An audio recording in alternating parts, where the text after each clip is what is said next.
Bidadari, chapter 67, Kacau Balau. Pacarmu? Iya, Ratu Lebah. Maksudku Nyonya Brigita. Dan tentu saja kata-kata Aida ini hampir saja memicu emosi Brigita. Tapi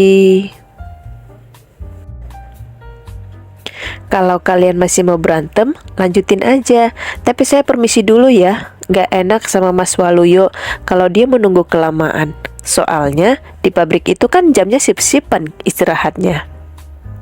Aida memilih pamit. Dirinya juga sudah menurunkan tangannya yang tadi menunjukkan layar handphonenya itu.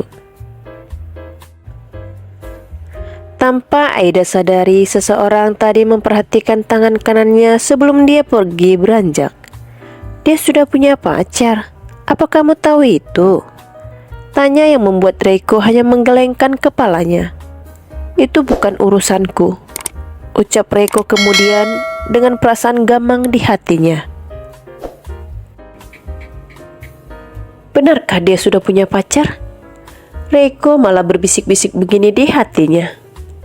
Ada rasa percaya tidak percaya juga saat Reiko memikirkan ini, dan tadi ada sesuatu yang mengganjal juga ketika Aida menunjukkan handphone yang sempat dilihatnya. Dia masih memakai cincin pernikahannya denganku, tapi dia sudah punya pacar. Reiko tak mengerti. Kalau dia sudah punya pacar, bukankah seharusnya dia tak perlu memakai cincin itu lagi? Agak berat Reiko memikirkan ini. Hanya saja dia tidak bisa memikirkan ini terlalu lama. Karena di saat yang bersamaan, tawa wanita di hadapannya meledak. Lihat tadi, dia sendiri mengakuinya kalau dia sudah punya pacar. Dan kamu pikir dia adalah gadis baik-baik begitu? Aku tidak pernah berpikir begitu tentangnya. Kamu bohong. Reiko sebenarnya dari tadi mencoba fokus menyelesaikan masalahnya dengan Brigita. Jadi mana ada dia kepikiran tentang Aida? Dengar Bi, aku tidak sama sekali peduli dan mengurus apa saja kegiatan pribadinya, tegas Reiko yang sudah kembali lagi ke permasalahan. Aku pulang hanya untuk mengurus masalah Natur Space saja. Kalau aku sampai 2 jam berada di sini karena tadi macet, aku di rumah ini baru sejam dan aku memastikan betul apa yang dia lakukan di taman ini dengan benar. Aku tidak mau ada kesalahan apapun lagi, Bi. Ini adalah tempat favoritku di apartemen ini. Mata Reiko menatap tajam lawan bicaranya saat menjelaskan. Tak ada senyum di wajahnya pada Brigita. Sungguh sebuah pemandangan yang tidak pernah dilihat oleh Brigita sebelumnya. Karena kalaupun marah, biasanya Reiko tetap menunjukkan senyum dan berusaha bersabar padanya. Kamu marah padaku? Karena itulah Brigita mengambil kesimpulan begini. Kau tahu, kau baru membentakku, cicit Brigita lagi saat Reiko belum merespon. Kau yang datang tiba-tiba ke sini dan kau marah-marah padaku. Brigita marah dan ini membuat Reiko juga meninggikan suaranya menunjukkan emosi. Entah kenapa dia tidak bisa menahan kesalnya untuk saat ini. Bawaannya jadi tiba-tiba merasa bad mood, marah dan emosi Reiko naik turun tak stabil. Seharusnya kau berpikir sedikit. Apa pantas kau marah-marah di depanku begitu? Lagi dan lagi suatu kejanggalan. Reiko memanggil Brigita biasanya dengan kata ganti kamu, tapi saat ini Reiko memanggilnya dengan sebutan kau. Dia benar-benar tak menyadari itu. Entah kenapa moodnya jadi tidak bagus sekali sekarang. Aku cemburu Reiko, cemburu. Gunakan otakmu kalau kamu cemburu padaku.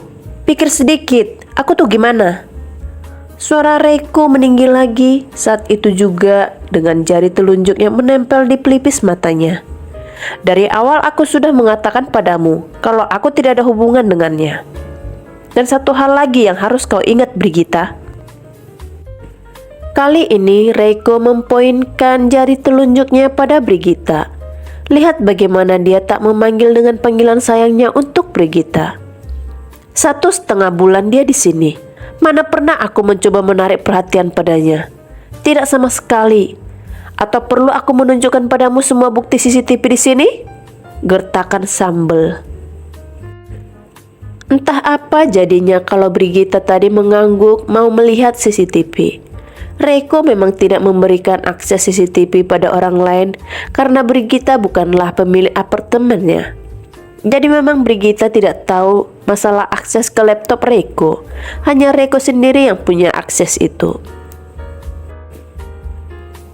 Ya kamu gak usah make aku begini dong. Brigita membela diri. Kamu yang duluan nyerang aku, mikir gak sih? Reiko tersenyum sinis. Dia dari tadi memang sudah berusaha bersabar. Apa pantas kamu mencemburiku dengannya? Siapa dia? Tak lebih dari pembantu. Itu kata-kata terakhir dari Reiko sebelum dia pergi meninggalkan Natur Space, tempat di mana biasanya digunakan untuk rileks dan beristirahat, dan baru pertama kalinya Reiko meninggikan suaranya di sana, yang pasti saat ini moodnya tak bagus banget. Aduh, gawat, dia marah. Apa aku memang keterlaluan menyangka dia bersama dengannya?